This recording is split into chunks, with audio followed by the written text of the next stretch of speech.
म्हणलं सर मला करायचंय म्हणून शिकायचंय तुमच्याकडे. तर ही वॉज लाईक की हा खायचं काम आहे काय हे कोणाला माहित नाही मोस्टली जास्त करून. So it was like major injury. माझा पाय पूर्ण असा असा उलटा झाला होता. એટલે मला माहितीये लोक म्हणतील की अरे हा अचानक कुठून आला किंवा नाही का लक लागला याचा असं.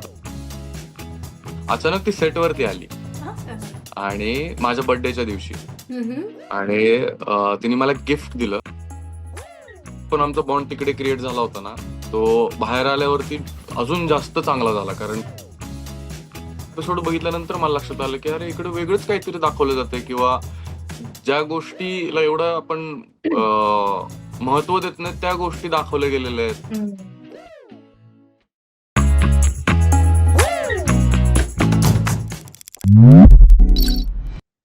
कुछ लोग बातें करते हैं लेकिन हम बातें महसूस करवाते हैं. माइक के इस पार आयुषी है और जज्बात उस पार से जानते हैं.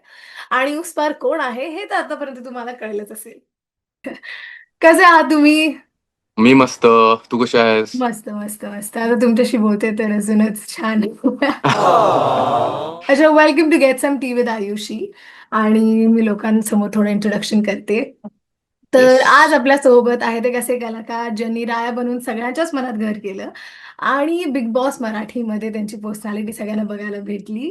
तर अभिनय, संवेदनशीलता आणि साधेपणा याचा उत्तम मिलाप म्हणजेच वैभव आज आपल्या सोबत आहेत. अरे बापरे, अरे बापरे. हे खूपच तुम मोठं इंट्रोडक्शन झालं. खूप छान वाटतं तुम्हाला भेटून. आणि साधारण ही जी वेळ आहे या टाइमला आम्हाला सवय आहे की तुम्ही इंस्टाग्रामवरती तुमची स्टोरी किंवा पोस्ट किंवा रील जिमशी रिलेटेड टाकताना आम्ही बघत असतो. आणि येस, मी आता आज हा जिमला जायचा टायमिंग आहे माझा. हा म्हणजे आज पण स्टोरी बघायला भेटेल. हो हो, नक्कीच नक्कीच. खूप मी सवय एवढा असेल ना एवढा तुम्हाला. फॅन नाहीये असं इंस्टाग्रामचं वगैरे किंवा स्टोरीज टाकायचा. हा हा हा. बट टाकतो कारण की बरेच जण मेसेज करतात की आज गेला नाही का जिमला किंवा आज काही स्टोरी नाही पडली. त्यांच्यासाठी थोडंफार करतो, टाकतो. तुम्हाला अशी खूप सवय झाली असेल ना जिमची, म्हणजे जर कधी एक दिवस चुकला तर असं एकदम अनइझी हो वाटत हो असेल. हो हो हो. हे होतं मला भरपूर वेळा झालेलं आहे आणि जिममुळेच ऍक्च्युली काही गोष्टी डिसिप्लिन म्हणा किंवा बऱ्याच गोष्टी आहेत लाईफमध्ये चेंज झाल्यात. सो आणि बॉडी बिल्डिंग मध्ये युअर गोल्ड मेडलिस्ट. तर बॉडी बिल्डिंगची सुरुवात नेमकी कशी झाली? So when I was in college first इयरला होतो. हम्म. सो माझं बॅकग्राऊंड आहे BSc ॲग्रिकल्चर झालंय माझं. हम्म. आणि त्यानंतर MBA पण केलं सिम्बायोसिस मधून, ते पण ॲग्री बिझनेस मॅनेजमेंटमध्ये. So okay. ॲग्री बॅकग्राऊंड आहे आणि शेती पण करत होतो. गावाकडे राहिला होतो पहिले, सो शेती वगैरे या सगळ्या गोष्टी चालूच होत्या. हम्म. पण कॉलेजमध्ये असताना एका मुलासोबत चॅलेंज लागलं होतं. तर चॅलेंज थ्रू या सगळ्या गोष्टी घडल्या ऍक्च्युली. ओहो. सिनियर होते आमचे हा हा हा. आणि त्या सिनियरला मी जस्ट आमच्या कॉलेजची जिम होती आणि तिकडे गेलो आणि त्यांना म्हटलं सर मला ट्रेन करा. आणि सिनियरला सर म्हणायचं एक पद्धत आहे आमच्याकडे. हम्म. ऍग्रीमध्ये कोणालाही विचारलं ना तर ते सगळे म्हणजे एक आमच्या सरांना सर नाहीत म्हणणार पण सिनियरला सर म्हणतील. अरे बापरे. So, तो एक पॅक्ट आहे तिकडे. सो मी म्हटलं सर मला करायचंय म्हणून शिकायचंय तुमच्याकडे. तर ही वॉज लाईक की हा खायचं काम आहे काय. अरे देवा, ये गडबड है बाबा. म्हटलं अरे बापरे, हे काहीतरी डेंजर आहे. मग त्यानंतर त्यांना मी असंच म्हटलं की नाही सर, मी नेक्स्ट इयर ना म्हटलं तुमच्याच जो एक गट असतो, एक वेट असतं, त्या वेटमध्ये म्हटलं तुमच्याच ह्याच्यात उतरून तुम्हालाच बीट करेन म्हटलं मी. So was Ooh. लाईक अच्छा असं करणार का तू, लाव लाव तुला काय करायचं ते कर म्हणून. मग त्यानंतर मी घरी सांगितलं आणि घरच्यांना म्हटलं की असं असं करायचं, मला जिम वगैरे करायची आहे. आणि मी हम्म. लहान असताना खूप जाड होतो, म्हणजे खूप जास्त. हा, तुम्ही आणि रिसेंटली रील पोस्ट केला होता त्याच्यात. हा खूप जास्त जाड होतो आणि त्यानंतर मी मग त्या प्रोसेसमध्ये लागलो, सगळं जिम वगैरे केली. मग बऱ्याच गोष्टी घडल्या. त्यानंतर तो दिवस आला की ज्या दिवशी मला कॉम्पिटिशन खेळायची होती आणि मी त्या कॉम्पिटिशन मध्ये त्या सरांच्याच गटात उतरून त्यांना सिल्वर होतं आणि मला गोल्ड होतं. सो Ooh, असा तो प्रकार आहे. nice. सो Very स्टेटला गोल्ड nice. मेडल आहे आणि नॅशनल्सला गेलो होतो मी, जयपूरला होतं. हम्म. पण नॅशनल्सला obviously body building is a sport of many things. तो हम्म. सर ते सगळे यूज करायला मला नाही आवडलं. त्याच्यामुळे मग मी ते थोडंसं थांबवलं सगळ्या हम्म, गोष्टी हम्म, हम्म. आणि थोडंसं स्टडी आणि ह्या गोष्टीवरती फोकस केलं परत. अच्छा. पण जिम ही कंटिन्यू राहिली, लाईफस्टाईल माझ्यासोबत कंटिन्यू राहिलेलं आहे. आणि म्हणजे बॉडी बिल्डिंगच्या खूपशे बॉडी बिल्डर्स आहेत, ऍक्टर्स आहेत आणि इनफॅक्ट जे फिटनेस फ्रीक्स आहेत ते त्यांचा जो आवडता पदार्थ आहे तो क्विट करतात, अवॉइड करतात हो जिमच्या हो. टाइमला. तर असा तुमचा कोणता आवडता पदार्थ आहे जो तुम्ही बॉडी बिल्डिंगसाठी सोडलाय? खरं सांगू का मला म्हणजे असं काही नाही की हा पदार्थ खूप आवडतो, पदार्थ खूप आवडतो, पण मला चपाती हा प्रकार खूप आवडतो.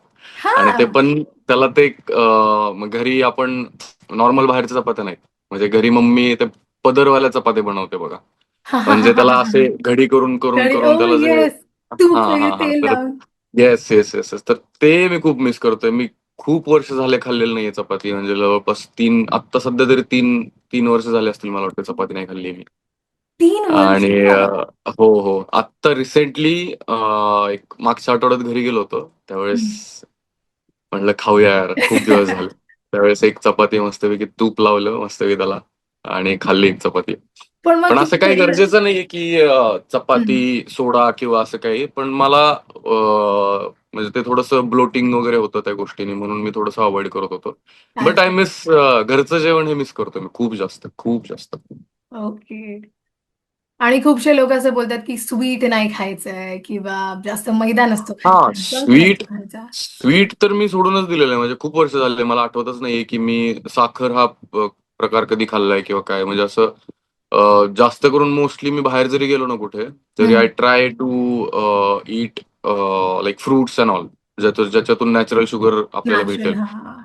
हा असंच ट्राय करतो. आणि मॅक्स टू मॅक्स मग चीज केक वगैरे असं असेल तर ते पण विचारतो की बाबा शुगर फ्री आहे का, तर ते असेल तर मग ते प्रेफर करतो मी.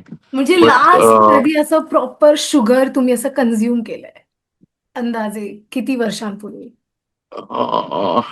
अरे बापरे, आय डोंट रिमेंबर ऍक्च्युली. एवढं पहिले, इतक्या पहिलेच आहे हो का? हो हो हो हो बापरे. शुगर खूप अगोदर सोडली आहे मी. कारण की त्याचे खूप जास्त दुष्परिणाम माहिती असल्यामुळे बहुतेक मी ते लाईफस्टाईल मधूनच काढून टाकले. शुगर शुगर हा प्रकारच काढून टाकला. बट आहे म्हणजे स्वीट क्रेविंग्स हे होतच, असं प्रत्येकाला होतात. हम्म. सो मी फक्त त्याचा अल्टरनेट बघतो काय काय भेटू शकतं आपल्याला. सो आय मोस्टली आता हा स्टीविया हा नवीन प्रकार, तुला तर माहितीच आहे, तुझ्या तिकडे हा सगळा प्रकार माहिती आहे स्टीविया. मी गावाकडचा मुलगा, मला माहित नव्हतं स्टीविया काय आहे. नाही, असं काही नाही. सो तो एक प्रकार कळाला मला. सो स्टीविया वगैरे वापरायला चालू केलं मग त्यानंतर. नाही, मस्त. येस. आणि म्हणजे ऍक्टिंग आणि बॉडी बिल्डिंग ह्याच्यामध्ये हाऊ डू यू मॅनेज? कारण की शूट तर कधी नाईट शूट असतात, डे शूट असतात, आणि मग how do you manage correct correct correct. Together? तो आत्ता सध्या तरी परिस्थिती अशी आहे की आपण नाही म्हणू शकत की शूट आणि जिम किंवा ह्या सगळ्या गोष्टी मॅनेज करू शकतो. कारण की रेस्ट पण इम्पॉर्टंट असते. तुम्हाला तुम्हाला हम्म. स्क्रिप्ट पाठ करायची, सो मेंटल हेल्थ पण इम्पॉर्टंट असते. सो ह्या Absolutely. सगळ्या गोष्टीमध्ये फक्त कधी हाफ टाइम भेटला किंवा असं कधी झालं की ओके थोडंसं लवकर पॅकअप झालंय, आपल्याकडे हम्म. टाइम आहे थोडासा, तर मग जिमला जातो किंवा मग थोडाफार होम वर्कआउट वगैरे करतो किंवा कुठे जॉगला जा किंवा वॉकला. जॉगिंग हम्म. मोस्टली मी अवॉइड करतो कारण पायाचा थोडासा प्रॉब्लेम असल्यामुळे नाही जात मी जास्त करून. पायाचा? माझ्या लिगामेंटचं ऑपरेशन झालंय एक 3 वर्षापूर्वी. अरे सो बापरे. हे कोणाला माहित नाही मोस्टली जास्त करून. So it was like major injury. माझा पाय पूर्ण असा असा उलटा झाला होता आई ग, गुडघ्यामधून. कशामुळे कशामुळे झालं होतं ते? शूटमध्ये असतानाच झालं होतं. सो मी पहिले स्टंटचं पण काम करायचो. सो बॉडी डबल वगैरे असं काही काही गोष्टी करत होतो, त्यावेळेस झालं होतं एक इंजुरी. आणि त्याच्या अगोदर बास्केटबॉल खेळताना कॉलेजमध्ये त्याच पायाची इंजुरी होती. सो ते वाढत वाढत वाढत वाढत गेलं आणि ते खूप मेजर झालं. अरे रे रे. आणि त्यानंतर मग सिरियल झाल्यानंतर माझी 2021 मध्ये मग मी ऑपरेशन केलं. ओ, गेट म्हणजे आता सो बरं वाटतंय का मोस्टली तुम्हाला? हा तर शूट आणि हे प्रकार थोडंसं मिसमॅच होतं. पण I hmm. Try to manage it with diet and all. म्हणजे थोडंसं हम्म. डाएटवरती थोडंसं फोकस ठेवलं की होऊन जातं. असं काही गरजेचं नाही की दररोज जिमला गेलं पाहिजे, असं काही नाहीये. हम्म. हार्डली थोडंसं आठवड्यातून 2-3 दिवस टाइम काढला तरी मॅनेज होतो.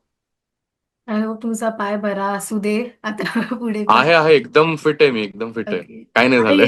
आणि आणि सिरियलचा विषय निघालाच आहे तर मन झालं बाजिंद या मालिकेने तुम्हाला खूप प्रसिद्धी दिली. Yes. I mean yes. I still remember की जेव्हा आम्ही पुण्याला होतो तेव्हा आणि आम्ही सगळे म्हणजे बसून बघायचो आणि माझ्या आजीला खूप आवडायचा तो. की आजी अरे म्हणायची बापरे. लाव ना यार त्याची सिरियल लाव तो असं एकदम रांगडा गडी वाटतो मला त्याला बघायचं. तिला माहिती नाही आता इंटरव्ह्यू चालू आहे मी तिला सांगणार आहे अरे इंटरव्ह्यू. बापरे यार, आजीला सांग प्लीज. ती खूप खुश होईल. आणि खूप म्हणजे खूप तुमचे फॅन्स पण होते. तर राया हे पात्र तुमच्यासाठी कितपत खास आहे? राया हे पात्र म्हणजे एक आपण म्हणतो ना, एक पहिली पायरी जे म्हणतो हम्म. आपण इंडस्ट्रीमध्ये किंवा ऍक्टिंग फील्डमध्ये ज्यावेळेस आपण येतो आणि त्यावेळेस तुम्हाला एक चांगली अपॉर्च्युनिटी भेटते, तर ती अपॉर्च्युनिटी म्हणजे ह्या सिरियलचं एक कॅरेक्टर होतं माझ्यासाठी. हम्म. आणि खूप चांगली अपॉर्च्युनिटी भेटली त्यावेळेस. म्हणजे हार्डली नवीन कलाकारांना लॉन्च करत होतो त्यावेळेस सगळेजण. म्हणजे आपण अजूनही बघतो की ओळखीचे लोक घेतले जातात किंवा न्यू कमर्सला डायरेक्ट लीड भेटत नाही किंवा असं हम्म. बऱ्याच गोष्टी घडत असतात, अजूनही घडतात. आणि हो. त्या सो त्यावेळेस एक चांगली अपॉर्च्युनिटी भेटली मला. त्यांना एक नवीन चेहरा पाहिजे होता आणि मी ऑडिशन्स वगैरे दिले. त्यानंतर मग स्क्रीन टेस्ट झालं. हम्म. परत चॅनलनी ऑडिशन घेतलं. मग त्याच्यातून सिलेक्शन होऊन मग ती सिरियल भेटली होती मला. I was bit nervous because मी पहिल्यांदाच ऍज अ लीड म्हणून परफॉर्म करणार होतो. हम्म. आणि खूप नर्वस होतो मी. म्हणजे मला असं वाटतं मला सेटल व्हायलाच 1 महिना गेला असेल त्या सिरियलमध्ये. हो. ऑन कॅमेरा सगळ्या गोष्टी ऍडजस्ट करायला, कारण की प्रॉपर असं ट्रेनिंग जे म्हणतो ना आपण, ऍक्टर्सचं ट्रेनिंग जे असतं, तर ते मी कधीच नाही घेतलंय.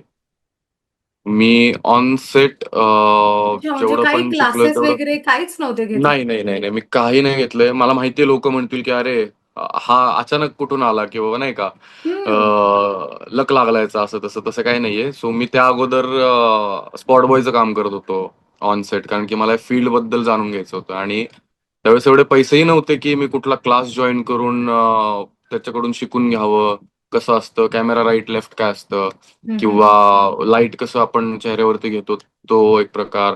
नंतर ज्यावेळेस आपण फ्रेम मध्ये एंटर करतो त्यावेळेस ते पॉईंट्स दिलेले असतात आपल्याला की तिथेच जाऊन उभं राहायचं आणि तिथून तो डायलॉग डिलिव्हर करायचा, तर न बघता तिथपर्यंत कसं जायचं. तर ह्या बऱ्याच गोष्टी ज्या माहित नव्हत्या मला अगोदर. पण ते ह्या हम्म. अरे वा. ह्या सगळ्या गोष्टी मी ऑनसेट थांबून शिकलो, कारण मला ऑनसेट कोणी घेणार नव्हतं असं तर नॉर्मली.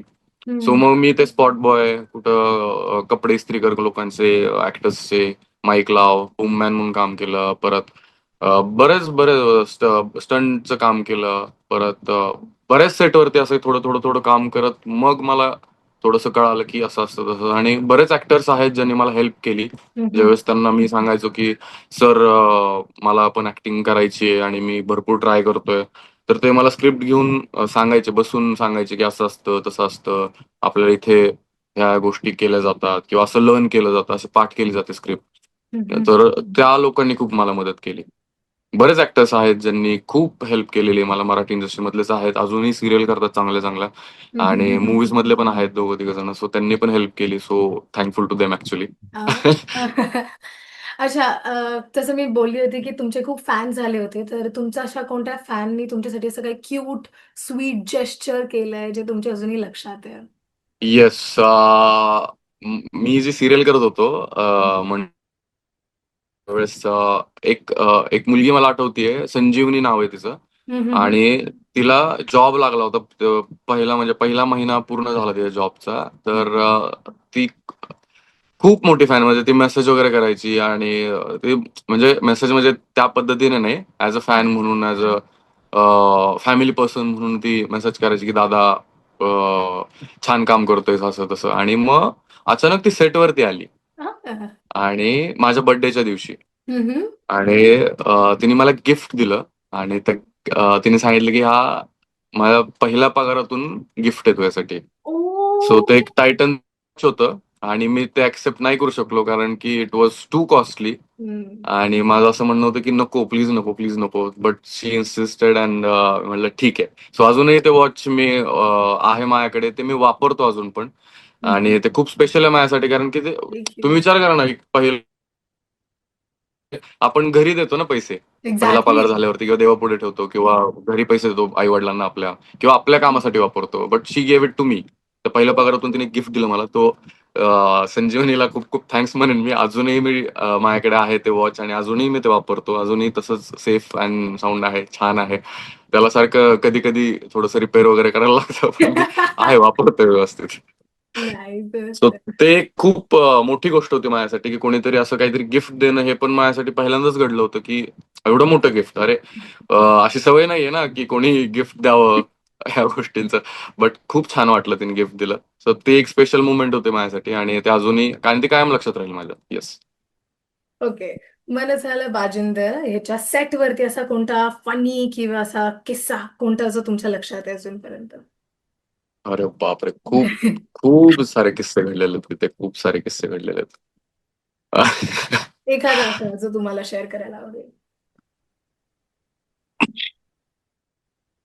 फनी म्हणजे काय झालं होतं एकदा, की ज्या सेटवरती आम्ही होतो, स्टंटचं हे चालू होतं, फायटिंग सीन चालू होता. हम्म. आणि ते फायटिंग सीन चालू असताना स्टंटमॅन वगैरे सगळे आले होते, स्टंट डिरेक्टर आले होते. तर त्यांनी मला सांगितलं होतं काय काय करायचं, काय काय नाही वगैरे वगैरे, सगळं हार्नेस वगैरे लावलं होतं. आणि ते हार्नेस वगैरे लावलं होतं. आणि मी अगोदर केलं होतं थोडंफार, मला माहित होतं की कसं असतं काय असतं. बट ती पॅन्ट होती ना माझी, खूप जास्त टाईट होती.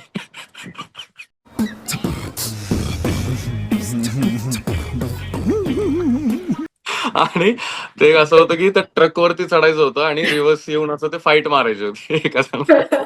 ओके. आणि ते मी जस्ट असं ट्रकवरती पाय ठेवला आणि ते पॅन्ट अशी टर्र अशी अशी झाली.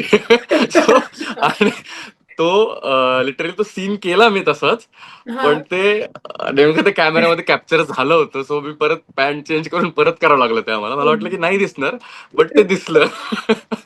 ओ गॉड. त्यावेळेस खूप भयानक जे असं एक परिस्थिती झाली होती, की अरे बापरे, काय घडतं माझ्यासोबत.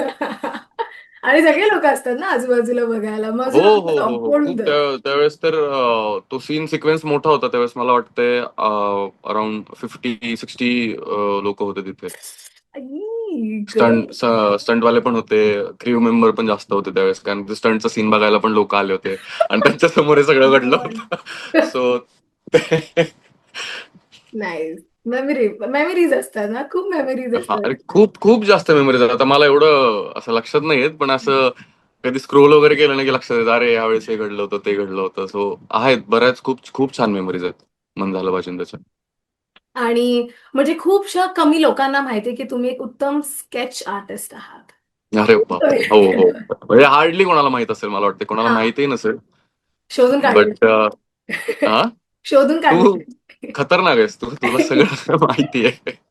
तर तुमचं जे एक स्केच आहे ते न्यूजपेपर मध्ये सुद्धा आलं होतं. तर ते हो. स्केच होतं आणि त्याची मी स्टोरी. ऍक्च्युली स्कूलमध्ये असतानाच माझं ड्रॉइंग वगैरे खूप छान होतं. हम्म. सो मी त्यावेळेस म्हणजे जेवढे पण असाइनमेंट्स वगैरे असायचे स्कूलमध्ये, तर हम्म. त्याच्यात ते सबमिट करायला लागायचं मला ऑन A4 साईज वरती, मोठ्या साईज वरती स्केच काढून त्यांना सबमिट करायला लागायचे. आणि मग ते जेवढे पण चांगले चित्र असायचे ते पुढे पाठवायचे हम्म. कॉम्पिटिशनसाठी, आमची हम्म. स्कूल. तर त्याच्यात मग ते सिलेक्ट होऊन मग न्यूजपेपरमध्ये वगैरे यायचं. सो माझं असं 2-3 वेळा स्कूलमध्ये घडलेलं आहे की छान चित्र काढले आणि त्यानंतर न्यूजपेपरमध्ये आले आणि मग ते सॉफ्ट बोर्डवरती लागतं खाली हो. आणि त्यानंतर स्कूलमध्ये.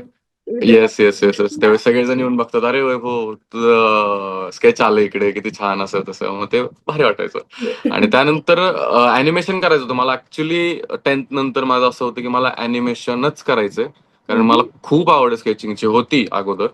आणि पण घरच्यांचं असं म्हणणं होतं की काय चित्र काढून काय करणार आहेस तू. सो असं त्यावेळेस ऑब्व्हियसली त्यावेळेस माहित नव्हतं स्कोप कुठल्या गोष्टीला जास्त आहे, कारण आपल्या अजूनही घरच्यांना म्हणजे बऱ्याच फॅमिलीजला असं वाटतं की study is the only option, म्हणजे जे आपण शिकतो कॉलेजमध्ये जाऊन तोच एक ऑप्शन आहे कमवण्याचा किंवा मोठं होण्याचा, असं सगळ्यांना वाटतं. पण इंजिनिअरिंग, ह्या डॉक्टर सगळ्या, हा, ठरलेले. ह्या सगळ्या पण गोष्टी आहेत ज्याच्यात आपण खूप काही शिकू शकतो, खूप वर जाऊ शकतो.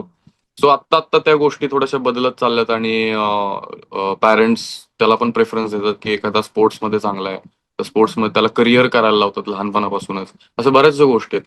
सो आणि अजूनही स्केच करतो मी आता I was recently. about to ask you. Recently एक दाखवतो मी. Very nice.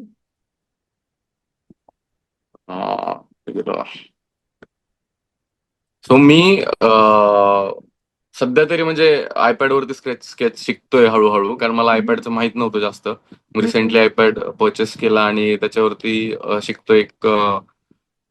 एक जण आहेत जे मला शिकवतायत. So I am just trying की बाबा काय काय होऊ शकतं. एक मिनिट, कुठे गेला या.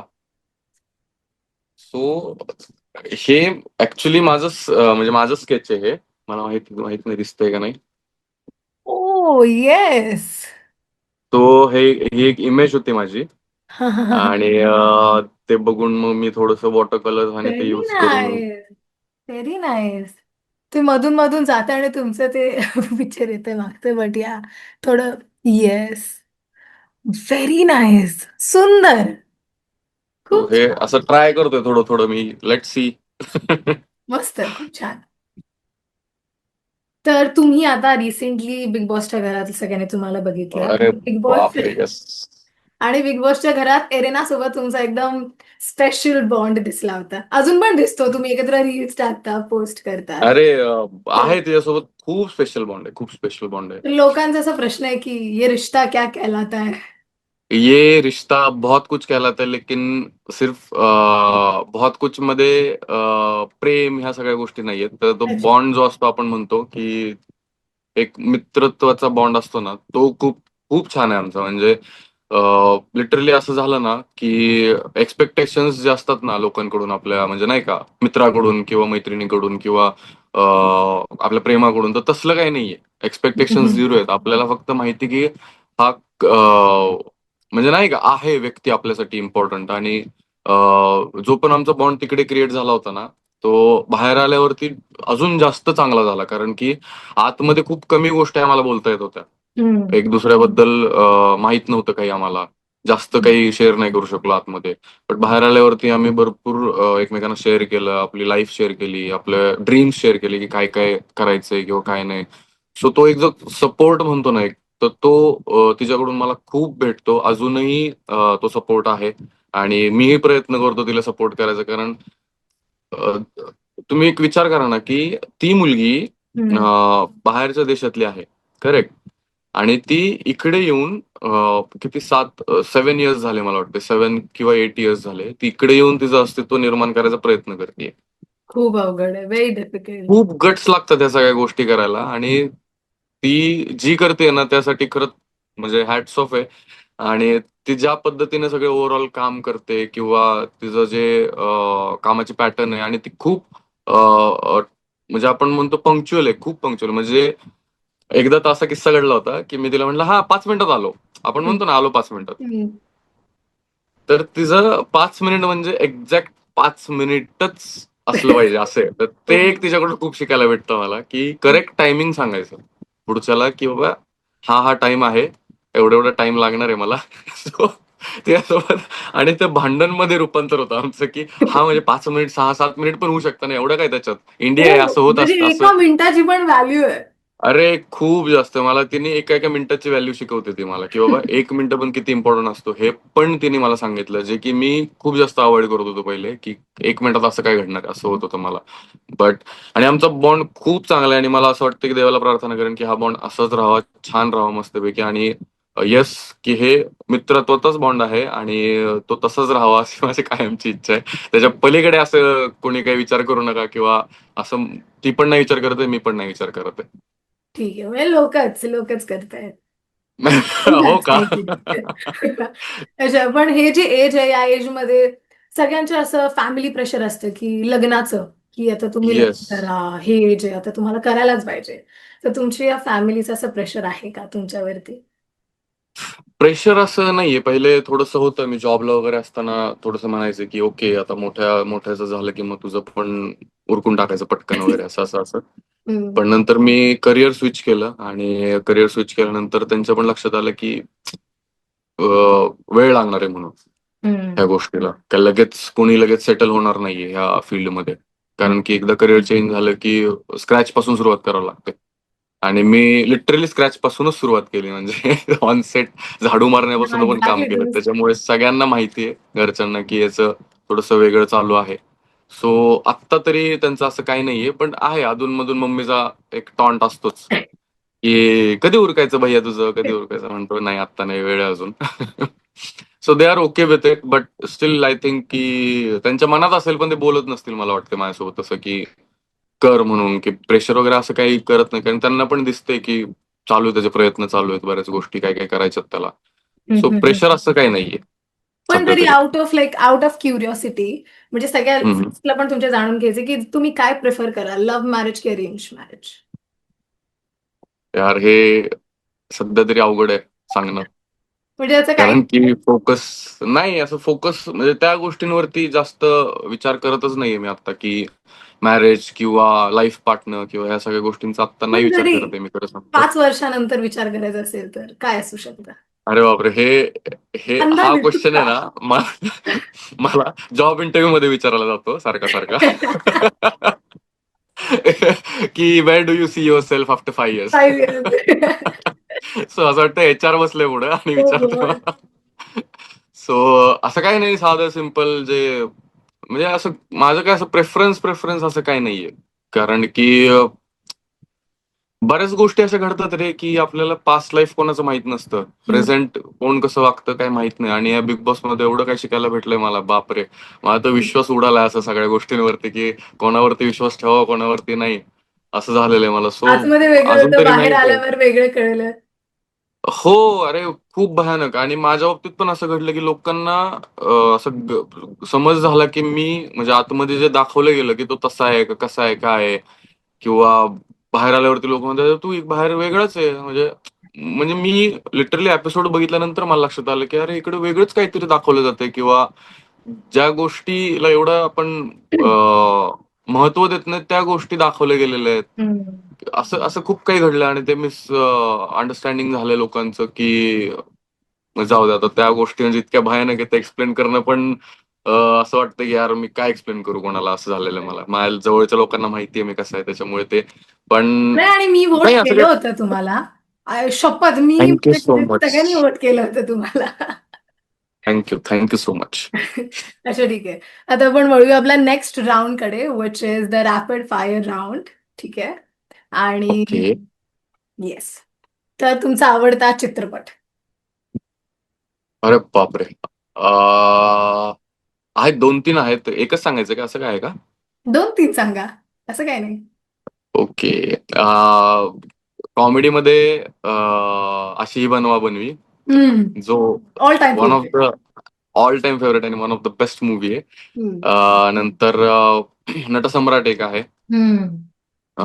तो एक आहे. आणि आय डोंट नो बऱ्याच जणांना माहिती आहे की नाही माहिती, 1952 ला एक मूवी आला होता छत्रपती शिवाजी म्हणून, ज्याच्यात चंद्रकांत सरांनी काम केलं होतं.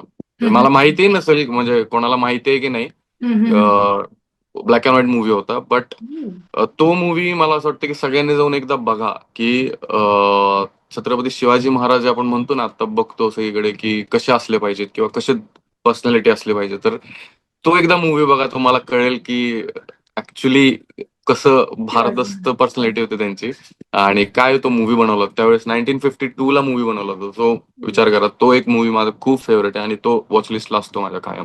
Very nice. अच्छा, पुन्हा काम करायला आवडेल असं को वाटतं? हो. सो रिसेंटली मी एक मूवी केला ज्याच्यात मकरंद देशपांडे सरांसोबत मला काम करायची संधी मिळाली. आणि हिंदी मूवी होता तो. सो त्यांच्यासोबत मला परत काम करायला खूप आवडेल, कारण त्यांच्याकडून शिकण्यासारखं इतकं काय काय होतं. ते असे लहान मुलाला कसं समजून सांगतात तसे बसवून समजून सांगत होते की कसं असतं काय असतं आणि कसं आपण काम केलं पाहिजे. मग ते सीन डिस्कशन्स झाले. सो मला ऍक्च्युली त्यांच्यावर जास्त टाइम स्पेंड करायला आवडेल. सो त्यांच्यासोबत काम करायला नक्कीच मला आवडेल. बेस्ट माणूस आहे तो. अच्छा, अशी भूमिका जी तुम्हाला करायला आवडेल? ऍक्टरसाठी आहे ना, खरं सांगू का, कुठल्याही भूमिका द्या तुम्हाला, त्याला आवडतेच आवडते. म्हणजे तो त्याचा जीव प्राण देऊन करत असतो सगळ्या गोष्टी. बट मी खूप इयर्स झाले छत्रपती संभाजी महाराजांचे एक पात्रीप्रयोग करत होतो पहिले 2012 पासून करत होतो, म्हणजे 10 वर्ष झाले असतील एक पात्रीप्रयोग करतो मी थिएटर मध्ये. सो मला ते परत चालू करायचंय आणि मोठ्या पडद्यावरती स्वतःला बघायचं त्या भूमिकेत मला. बट बघू, लेट सी काय कसं होतंय, कारण वी होप फॉर द बऱ्याच बेस्ट. जणांनी त्या भूमिका केलेल्या आहेत आणि मला माहित नाही की लोकांचे एक्सपेक्टेशन्स कशा आहेत काय आहेत. बट जे मी एक पात्री प्रयोग करतो तो तर नक्कीच मी परत आणण्याचा प्रयत्न करणार आहे. सो तो एक आहे, ती एक भूमिका आहे जी करायची आहे मला. ओके. आणि तुमचा पहिला celeb crush? Oh my God. यातलं रॅपिड फायर आहे, पण थोडंसं एक्सप्लेनेशन देतो मी तरी पण. गावाकडे असताना ना, मम्मीच्या बेडरूम मध्ये, मम्मी पप्पांच्या बेडरूम मध्ये एक फोटो होता आणि मी लहान होतो तेव्हा. मी तुझ्यासारखीच दिसते ग, किती गोड दिसते, किती छान दिसते ग ही. आणि मग म्हणायची नाही रे, ती खूप फेमस ऍक्ट्रेस आहे, खूप फेमस. आणि मी बघत बसायचो कारण तो फोटोच असा होता. तो फोटो होता मधुबालाचा. ओ. आणि मम्मीला मी चिडवायचो सारखं की अगं तुझ्यासारखीच दिसते, तुझ्यासारखीच दिसते. सो तो फोटो म्हणजे लिटरली अजूनही मला दिसतो तो फोटो, म्हणजे डोळ्यासमोर असल्यासारखं भिंतीवरती. ते एवढा एवढा मोठा फोटो होता. असा आता मला दिसते का नाही माहित नाही, खूप मोठा फोटो होता. सो तो म्हणू शकतो आपण की यार आहे. First self crush. अच्छा. येस. आवडता मराठी मूवी डायलॉग? ओ. आ,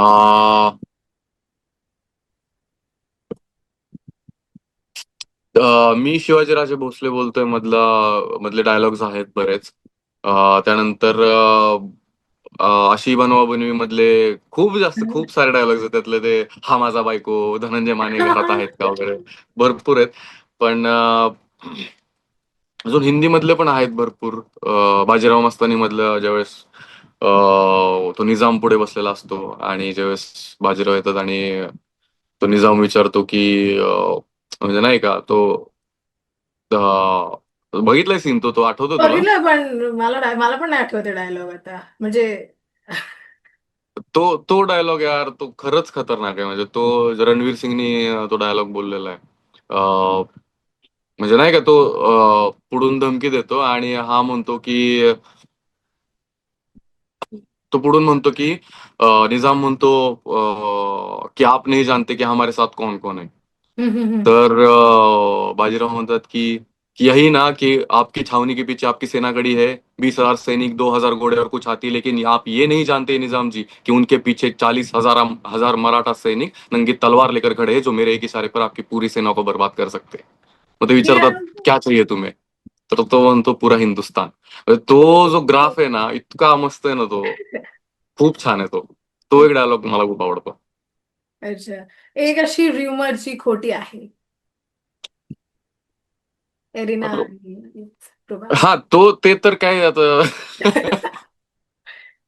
ते ते आता मी तरी सगळ्यांना अशी. एक्सप्लेन पण नाही करू शकत की हे खोटं आहे, खोटं आहे, खोटं आहे. So ते ठीक आहे, म्हणजे तुम्हाला जसं त्या पद्धतीने घ्यायचं ते घ्या. पण रुमर्स त्यालाच तर म्हणले जातात ना, ज्या खोट्या असतात. सो बऱ्याचशा गोष्टी आहेत ज्या लोकांना असं खोट्या वाटतात आणि समोर आल्यावरती मग ते थोडंसं चेंज होतात. बट आहेत म्हणजे ह्याच लव्ह लाईफला घेऊनच अशा आहेत रुमर्स काही काही, किंवा मग अ, असं काही मेजर मेजर त्यातनं काही फरक पडतोय मला असं त्यातलं काही नाहीये. पण की बाबा मला त्याने काय फरक पडेल, अरे बापरे हे खोटं माझ्याबद्दल पसरलं जातंय किंवा काय, असं अच्छा. काही मला जास्त फरक पडत नाहीये. ओके. सोशल मीडियावरती आलेला सगळ्यात वियर्ड डीएम?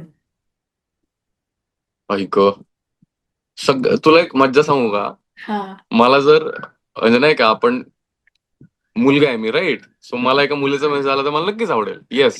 हे रहा नहीं जाता, तड़प ही ऐसी है ना. नहीं नहीं, सुके. मुली मेसेज करतायत काहीतरी, मला मुलं मेसेज करतायत इतकं वेळ वाटतं ना, तुला सांगतो. आणि इतके घाणेरडे मेसेज करतात गॉड. जे पण असं मला एखादं मेसेज. एक्सपेक्टेड अजिबात नाहीये की बाबा कोणीतरी मुलगा मला काहीतरी घाणेरडा मेसेज करतोय. So, आणि so ठीक आहे यार, मुलींचे मेसेज आले, ऑब्व्हियसली आपल्याला माहिती आहे मुलींचे मेसेज आले, बघतो आपण, ठीक आहे, ओके, छान वाटतं यार, अप्रिसिएशन भेटतंय. पण हे मुलं इतके नालायक आहेत की इतके घाणेरडे मेसेज करतात. बाप रे. सो ते खूप वियर्ड मेसेज आहेत, ते मी सांगू पण शकत नाही असले वियर्ड आहेत, सो ते सोडून देऊया आपण. सोडून देऊ, हा सोडून देऊ. अच्छा, एक बिग बॉस कंटेस्टंट ज्याचा तुम्ही खरंच फॅन झाले होते. या सीझन मध्ये त्या नाही, असं की पहिलेच्या पण चालते. कोणत्याही सीझन मधला की तुम्हाला वाटलं की हा बाबा चांगले खेळले होते बिग बॉस. यार, बिग बॉस हा असा प्रकार आहे ना की तिथं फॅन होण्यासारखं खरंच काही नाहीये. अच्छा. म्हणजे लोक बघतात. आता मी स्वतः बिग बॉस खेळून आलोय, तरी मी असं कधीच, म्हणजे कोणी आलं ना की मी तुम्हाला बिग बॉस मध्ये बघितलं किंवा असं तसं तसं, तर मी असं म्हणतो की यार, त्यासाठी प्लीज मला ओळखू नका किंवा कोणालाही ओळखू नका, कारण की तो एक एंटरटेनमेंट शो आहे. हा, राईट. ते आपण म्हणतो की सो कॉल्ड रियालिटी शो आणि खरंच सगळं घडतं, तर ऑब्व्हियसली सगळ्यांना थोडं थोडं माहिती आहे की बऱ्याचशा गोष्टी वेगळ्या असतात तिथे. जेवढं दाखवलं जातं तेवढं सगळ्या टीव्हीवरती दिसणाऱ्या सगळ्या गोष्टी खऱ्या राईट. नसतात आणि सोशल मीडियावरही दिसतात त्या खऱ्या नसतात. सो बऱ्याचशा गोष्टी आहेत. आता ते काही पण कॉन्ट्रॅक्ट खूपशा असतात लोकांना जे अशी आयडिया असते, म्हणजे एक आयडिया येते की बाबा मी असं केलं तर मी चांगली दिसेन किंवा माझा गेम आता चांगला जातोय. सो खूपशा लोकांना आतमध्ये घरात ना आयडिया येऊन जाते की हा हा आता माझा गेम हो, चांगला आहे. हो. आणि मला त्या बिग बॉसच्या घरातून म्हणजे मला माहित नाही की बहुतेक मला जमलं नाही ते, किंवा मी फसलो किंवा कसं असेल मला माहित नाही. बट बऱ्याचशा गोष्टी बाहेर आल्यावर पण बघितल्या मी. हम्म. बऱ्याचशा गोष्टी दाखवल्याच गेल्या नाहीत माझ्याबद्दलच्या. हम्म. सो तो एक पॉइंट आहे. त्याच्यामुळे मी कधीच असं म्हणणार नाही की बिग बॉस मध्ये मधल्या लोकांना तुम्ही फॅन किंवा आयडल माना. मला मला पण नका मानू, कोणालाच नका मानू. काही गरज नाही. जे बाकीचे लोक इन्स्पायर करतायत रिअल लाईफ मध्ये, त्यांचे फॅन व्हा तुम्ही खरं तर. हम्म. हे बाकीच्या गोष्टी सोडून द्या. ठीक आहे, ओके. अच्छा, if not actor then. If not actor, then there are many things I can do. I can do photography very nicely. ओ, माझी एक कंपनी होती स्वतःची फोटोग्राफीची पहिले. So really? हे येस, नव्हतं सो माहिती. ते एक आहे. नंतर शेती करतो मी. तो 7 एकर शेती आहे. मला माहिती आहे मी काही जरी नाही केलं तरी शेती करून मी भरपूर काही करू शकतो, कारण माझं बॅकग्राऊंड तेच आहे. आणि सगळ्यांचं स्वप्न असतं की रिटायर झाल्यानंतर आपल्या शेतीकडे लक्ष द्यायचं वगैरे वगैरे, असं काही काय असतं. तर माझाही प्लॅन आहे तो. माझ्या शेतात आता थोडंसं घराचं काम चालू आहे. तिथे एक छोटंसं घर बांधायचं चालू आहे. तर तोच फ्युचर प्लॅन की मम्मी पप्पा आम्ही सगळेजण तिकडे जाऊन राहावं मस्तपैकी. सो शेती हा पण एक ऑप्शन म्हणू शकत नाही. हे डे टू डे म्हणजे आपण बिझनेस, तो खूप छान बिझनेस आहे जर प्रॉपरली केलं तर. आणि आहे, स्केचिंग पण जमतं बऱ्यापैकी. साऊंडचं काम जमतं मला. आता ते साऊंड करता करता साऊंड रेकॉर्डिंग शिकलो थोडं थोडं मी. हम्म. डबिंगचं थोडं थोडं काम जमतं मला. डबिंग पण केलेलं आहे बऱ्याच ठिकाणी मी. सो अशा बऱ्याचशा गोष्टी आहेत. मला माहिती आहे मी उपाशी मरणार नाहीये. मला कोणी काम दिलं नाही तरी मला भरपूर काही जमतं. वरून तुम्ही एमबीए पण केलंय. आणि एमबीए, जॉब तर आहेच यार. जॉब तो काही मला एक्सपिरियन्स पण चांगला आहे. डेप्युटी मॅनेजर होतो आयसीआयसीआय बँकमध्ये. सो ते पण आहे. ते करायचं म्हटलं तर मी अजूनही अप्लाय करू शकतो. How talented, how talented. असं काही नाहीये. आणि ऍव्हरेज पर्सन आहे. सगळ्यांनी केलेलं असतं, फक्त कोणाला माहित नसतं. अच्छा, एक ओव्हर ऍक्टर किंवा ऍक्ट्रेस. हा लास्ट होता, हेच आन्सर द्यायला लागणार आहे हा. ओव्हर रेटेड हा, ओव्हर म्हणजे की असं म्हणजे हाईप खूप आहे पण तसं तेवढं काही आहे नाही. नाही यार, असं मी तर आत्ता ह्या लेवलला येऊन मी कोणाला जज नाही करू शकत खरं बघायला गेलं तर. कारण की जे त्या लेवलला गेलेले आहेत सगळेजण काहीतरी करूनच गेलेले आहेत. राईट. तर मी मी कोणाला जजमेंट पास करणं किंवा मी कोणाला जज करणं ते पहिले पण जमलं नाही मला, अजूनही जमत नाही. सो मला नाही वाटत की मी जज करू शकतो. आणि ते बिग बॉसच्या घरातही सगळ्यांना कळालं की मला जजमेंट नाहीये. मला जजमेंट नाही जमत.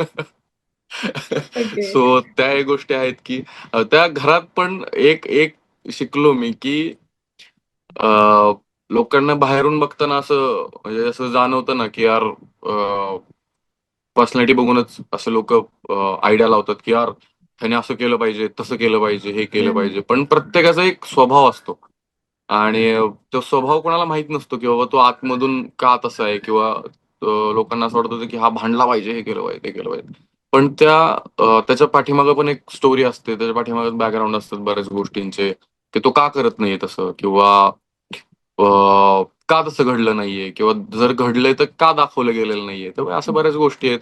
पण ते घरातून एक खूप महत्वाची गोष्ट मला कळाली, की मला कोणीही फसवू शकतं. तुला खरं सांगतो. मला कोणीही फसवू शकतं लिटरली, कारण की मी लगेच ट्रस्ट ठेवतो कोणावरही. म्हणजे कोणी जर मला थोडंसं इमोशनल करून सांगितलं ना, तर मला माहित नाही हे माझ्यासाठी चांगली गोष्ट आहे का वाईट गोष्ट आहे. आय गेस की वाईटच आहे, कारण की एवढं सगळं वाईट घडत आलं त्या गोष्टींमुळे, त्या बिग बॉसच्या घरात जे काही घडलं. पण मी लगेच ट्रस्ट ठेवतो आणि मग ते ट्रस्ट ठेवल्यानंतर मग माझीच वाट लागते, हे मलाही कळालंय. सो ते एक खूप मोठी शिकवण होते माझ्यासाठी, की मी लगेच लगेच भरोसा ठेवतो. मी कोणी अननोन पर्सन येऊन जरी मला सांगितलं ना, रस्त्यावरती जर कोणी येऊन सांगितलं ना मला, की "अरे दादा मी जेवलो नाहीये, मला भूक लागलीये." तर मी लगेच ट्रस्ट "अरे जेवला नाहीये हा, चल, चल तुला खायला घालतो." आणि मग कळतं की अरे, हा ह्याच्याकडे आहे सगळं.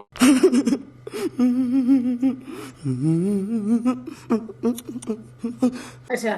पण मला एक एक लास्ट प्रश्न राहिला होता जाण्याबद्दलचा, व्हिच येस. वॉज तुमच्या अपकमिंग प्रोजेक्टबद्दल काहीतरी हिंट द्या तुमच्या ऑडियन्सला, ज्यांना जेन्युइनली जाणून घ्यायचं आणि बघायचं त्यांना तुम्हाला एका नवीन प्रोजेक्टमध्ये.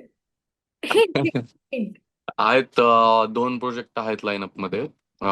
एक हिंदी आहे, जो मे बी OTT-लाच येईल आणि म्हणजे सगळ्या गोष्टी नाही सांगू शकत मी. हां, हां, हां. आणि एकचा ट्रेलर आलाय, पण तो खूप जुना मूव्ही आहे. 2 वर्षापूर्वी शूट केलं होतं. आय डोंट नो तो कधी येईल, काय येईल, कारण की ते माहिती आहे ना, ते प्रोड्युसर आणि त्या सगळ्या गोष्टी कशा असतात, लाईनअप्स वगैरे.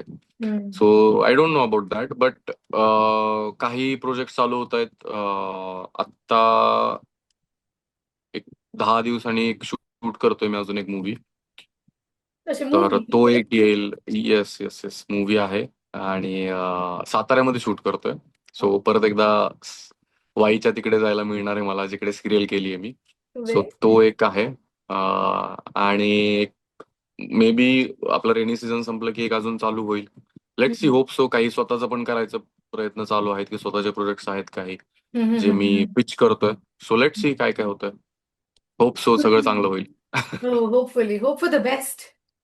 येस. आणि it was like pleasure talking to you. खूप छान वाटलं. Thank you so same year, much for your same year, time. Same year, thank you same year. So much खूप फॉर छान योर वाटलं तुझ्याशी बोलून आणि खूप छान इंटरव्ह्यू घेतेस तू. तुझं टाईम. प्रेझेन्स खूप छान आहे. Thank so you. Nice talking to you. Thank you so much. आणि मी बारामतीला आल्यावर आपण नक्कीच भेटूया. अरे done, done, done. Fix. Okay. Thank you so much. Have a lovely चलो बाय डे. बाय. एकदा एकदा म्हणजे शिवराय. जय शिवराय, जय शिवराय. जय शिवराय. Thank you. चलो बाय बाय. Bye bye. पुन्हा भेटूया अशाच गप्पांसाठी. So stay tune with get some tea with Ayushi आणि लाईक, कमेंट आणि सबस्क्राईब करायला विसरू नका. Thank you.